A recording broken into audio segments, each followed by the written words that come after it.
प्रिय शिक्षार्थी, नमस्कार। NIOS स्टूडियो में आप सबका पुनः स्वागत है। मैं डॉक्टर नंदन कुमार तिवारी, सहायक आचार्य ज्योतिष विभाग उत्तराखंड मुक्त विश्वविद्यालय हल्द्वानी से आप सभी के लिए व्याख्यान के साथ उपस्थित हूँ। शिक्षार्थियों, आप सभी ने संज्ञा प्रकरणम भाग 3 पाठ का अभी व्याख्यान सुना था।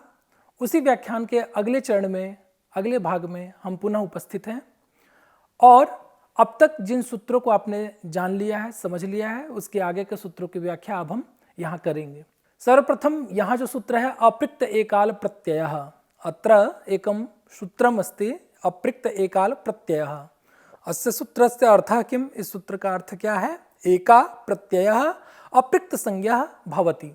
और इस सूत्र की व्याख्या यदि हमें समझना है तो अस्य संज्ञा सूत्रम इदम, इदम सूत्रम संज्ञा, अस्मिन् त्रीणि पदानि सन्ति। अपृक्तः एकाल प्रत्ययः इति सूत्र पदच्छेदः, अयुक्तः इति संज्ञापदम्, एकाल प्रत्ययः इति संज्ञिपरम्।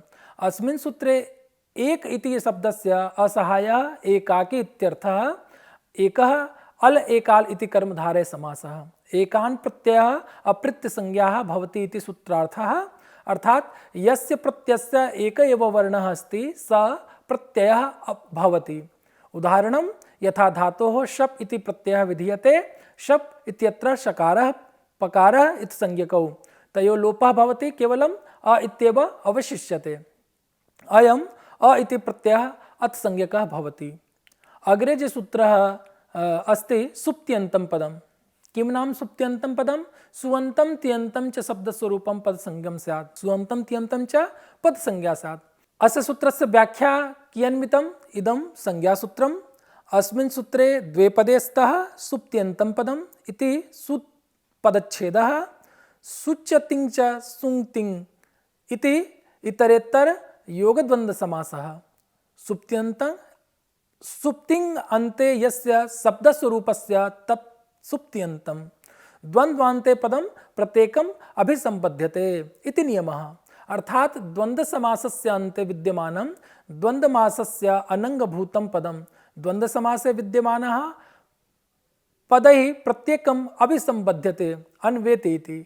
अन्ते इति पदं द्वन्द्व समासस्य अवयवः नास्ति, किन्तु द्वन्द्व समासस्य अन्ते अस्ति। अतः तस्य सुप् इति तिङ् इति द्वाभ्यां पदाभ्याम् अभिसंबन्धः अर्थात अन्वयः भवति।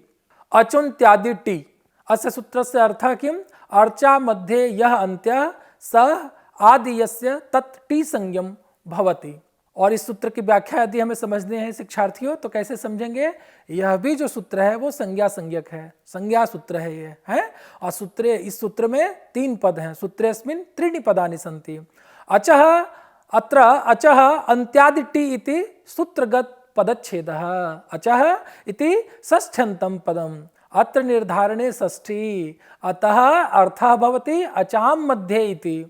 अन्ते भव अन्त्यः, अन्त्यः आदि यस्य तत् अन्त्यादि, अचां मध्ये यः अन्त्यः स आदिः यस्य तत् टी संज्ञं भवति इति सूत्रार्थः। अर्थात कस्मिन्नपि शब्दे यावन्तः अचः सन्ति तेषु यः अन्तिमः अच् स ग्राह्यः।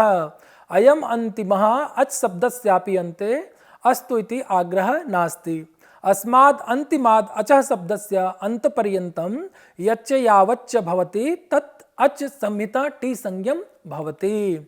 उदाहरणार्थं रामाद् इत्यत्र आ, म, आ, द इति क्रमशः वर्णाः सन्ति। अस्मिन् शब्दे द्वौ अचौ स्तः, तयोः मध्ये अन्त्यः अच् भवति, मकारात् परवर्ती आकारः। तम् आकारम् आदाय ततः परम् अन्तपर्यन्तं यद् वर्तते, यावच्च वर्तते तत्सर्वं टी संज्ञं भवति। यथा अत्र आड् इति समुदायस्य टी संज्ञा भवति। अग्रे जे सूत्रम् अस्ति अलोन्त्यात् पूर्व उपधा। अस्य सूत्रस्य अर्थः किम्? अन्त्यात् अलः अव्यहित पूर्वः वर्णः उपधा संज्ञः भवति। अस्य सूत्र व्याख्या कियन्वितम्? इदं संज्ञासूत्रम्। सूत्रेस्मिन् चत्वारि पदानि सन्ति। अलः अन्त्यात् पूर्वः उपधा इति सूत्रगत पदच्छेदः। अलः इति पंचम्यन्तं पदम्, अन्ते भवः अन्त्यः, अन्त्यात् इति पंचमेकवचनान्त पदं पूर्वः इति प्रथमान्तं पदम्, उपधा इति प्रथमान्तं संज्ञापदम्, अल इति वर्णपर्यायः अर्थात् अल इत्यक्ते सर्वे वर्णाः बोधव्याः। अलः अन्त्यात् इति द्वयोः पदयोः समानाधिकरणम् अर्थात् द्वयोः पदयोः विभक्तिः समाना जायते। अग्रे च सूत्रम् अस्ति युस्त्राख्यौ नदी। अस्य सूत्रस्य अर्थः किम्? इदृदन्तौ नित्य अखिलिङ्गो नदी संज्ञौ स्तः। अस्य सूत्रस्य व्याख्या कियन्मितं क्रियते? संज्ञा सूत्रमिदम्। इदं सूत्रं संज्ञा। अस्मिन् सूत्रे त्रीणि पदानि सन्ति। तत्र यु इति प्रथमाद्विवचनान्तं, स्त्राख्या इति प्रथमाद्विवचनान्तं, नदी इति प्रथमैकवचनान्तं पदम् अस्ति। समासः इ च उ च यु इति इतरेतर योगद्वन्द्व समासः स्त्रियाम् आचक्षते इति स्त्र्याख्या अस्मिन् सूत्रे तदन्त विधिः भवति। यथा यु इति विशेषणं कस्य विशेषणं? स्त्र्याख्यो अर्थात स्त्रीलिंगिनोः। यहाँ इस सूत्र में यु स्त्र्याख्यो नदी में शिक्षार्थीगण आप सबको यह समझना चाहिए कि यु क्या है? विशेषण है। और किस विशेषण की स्त्री संज्ञा होगी? और स्त्री क्या है? तो वहां पे कस्य विशेषणम स्त्राख्यो अर्थात स्त्रीलिंगिनो हो, वहां पे क्या है? वो स्त्रीलिंग है ना। और इसी प्रकार से आगे भी एक सूत्र है शेषो घ्यसखी। शेषो घ्यसखी सूत्रम कियन्मितम अस्य अर्थः अस्य व्याख्याश्च अयमेव करोमि। शेषो घ्यसखी सूत्रस्य अर्थः नदी संज्ञक भिन्नः सखी भिन्नः चैदन्तः उदन्तः घी संज्ञः भवति। संज्ञा सूत्रमिदम्। अस्मिन् सूत्रे त्रीणि पदानि सन्ति।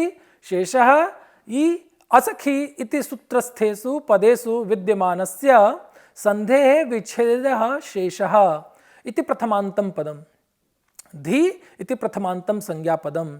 इस सूत्र में धी जो है वह प्रथमांत संज्ञापदम है और न सखी असखी है ना। यहाँ पे क्या है? नई तत्पुरुष समास है। न सखी असखी इति नई तत्पुरुष समासः। अयमेव अस्य सूत्रस्य अर्थः व्याख्याश्च भवति। अग्रेपि एकं सूत्रम् इज्ञणः संप्रसारणम्। अस्य सूत्रस्य अर्थः किम्? इस सूत्र का अर्थ क्या है? यणः स्थाने प्रयुज्यमानो व इस संप्रसारण संज्ञा भवति। यगणः संप्रसारणम एक सूत्र है संज्ञा प्रकरण के अंतर्गत। इस सूत्र का अर्थ है कि यण स्थाने, यण के आस्थान में प्रयुज्यमान जो प्रयोग होता है वह इसकी संप्रसारण संज्ञा हो जाती है। किसकी? यण स्थाने प्रयुज्यमानो वह इस संप्रसारण संज्ञा भवति। इसका क्या हो जाएगा? वहां पे संप्रसारण संज्ञा हो जाएगा। और इस सूत्र की व्याख्या यदि समझनी होगी तो यह सूत्र भी क्या है? संज्ञा सूत्र है, इसलिए इसको संज्ञा सूत्र कहते हैं। इदम सूत्रम संज्ञा सूत्रम। अस्मिन् सूत्रे त्रीणि पदानि सन्ति। इस सूत्र में कितने पद हैं? तो 3 पद हैं, इसलिए अस्मिन् सूत्रे त्रीणि पदानि सन्ति। इक यणः संप्रसारणम इति सूत्रगत पदच्छेदः। इक इति प्रथमैकवचनान्तं पदं, यण इति षष्ठैकवचनान्तं पदं, संप्रसारणम इति प्रथमान्तं संज्ञापदं सूत्रार्थो भवति। यणः स्थाने इक संप्रसारण संज्ञा भवति अर्थात यण वर ल एसाम स्थाने इक इ उ रि लृ एते विधीयन्ते चेत तस्य इकः संप्रसारण संज्ञा भवति। उसके क्या हो जाएगी? संप्रसारण संज्ञा हो जाएगी। अर्थात यण्य वर ल एसाम स्थाने, मतलब कि यण्य जहाँ पे वर और ल ये इस स्थान पे क्या होगा? यण के स्थान पे इक हो जाएगा, वर के स्थान पे ई हो जाएगा, ल के स्थान पे क्या हो जाएगा? री हो जाएगा। तो इसलिए एते विधीयन्ते चेत तस्य एकः संप्रसारण संज्ञा भवति। यह सूत्र की व्याख्या हो गई।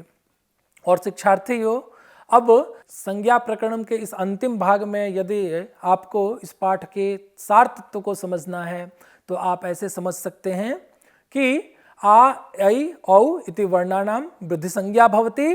अ ए ओ इति वर्णानां गुण संज्ञा भवति। अर्थात आ ए औ जो वर्ण हैं इनके क्या होगी, वृद्धि संज्ञा होती है, और अ ए ओ के क्या होती है, गुण संज्ञा होती है। यह आपको समझना चाहिए। पाणिनि विरचिते धातु पाठे पठितानां शब्दानां धातु संज्ञा भूवादयो धातव इति सूत्रेण भवति। सनादि प्रत्ययः यस्य अन्ते भवति स सनाद्यन्तः, सनाद्यन्तस्य शब्दस्वरूपस्य धातु संज्ञा सनाद्यन्ता धातवः इति सूत्रेण भवति। उसके क्या हो जाएगी, सनाद्यंत धातु संज्ञा हो जाएगी, है ना। और उसके बाद से क्या हो जाएगा, वर्णानाम उच्चारण भावः अवसान संज्ञा भवतेति। वर्णों के उच्चारण का भाव जहाँ होता है उसकी अवसान संज्ञा हो जाती है। और विरामो अवसानम इति सूत्रस्यार्थः द्वयोः वर्णयोः मध्ये न्यूनतः अर्धमात्रातः अधिकं कालिक व्यवधानं यदि न भवति तर्हि तावत सामीप्यमेव सन्निकर्षः च एव संहिता इत्युच्यते। और द्वयोः व्यंजनयोः स्वर रहितं युग्ममेव संयोगः, यथा कृष्ण इति शब्दे श्रण इति द्वे व्यंजने स्तः तयोः युग्मम् अस्ति, परन्तु तस्मिन् युग्मे स्वरः नास्ति। स्वरः तु पूर्वं वा परं वा अस्ति, न तु मध्ये, अतः अंतः श्नु इति संयोगः, न तु मध्ये अतः श्नु इति संयोगः। दीर्घ स्वरस्य गुरु इति संज्ञा भवति। यदि ह्रस्वस्वरात् परः संयोगः अस्ति तर्हि ह्रस्वस्य गुरु इति संज्ञा भवति। यदि ह्रस्वस्वरात् परः संयोगः नास्ति तर्हि ह्रस्वस्य लघु इति संज्ञा भवति। यस्य प्रत्ययस्य एकः एव वर्णः अस्ति सः प्रत्ययः सप्रत्ययः अप्रयुक्त संज्ञकः भवति इति। शिक्षार्थियों, आप इस तरह से संज्ञा प्रकरणम को आशा करता हूँ समझ गए होंगे। और संज्ञा प्रकरणम के भी 3 भाग, जो प्रथम द्वितीय तृतीय, आज यहाँ ये पूरा होता है। और अब आगे परिभाषा को लेकर के हम पुनः उपस्थित होंगे। तब तक के लिए आप सभी शिक्षार्थियों को बहुत बहुत नमस्कार, साधुवाद।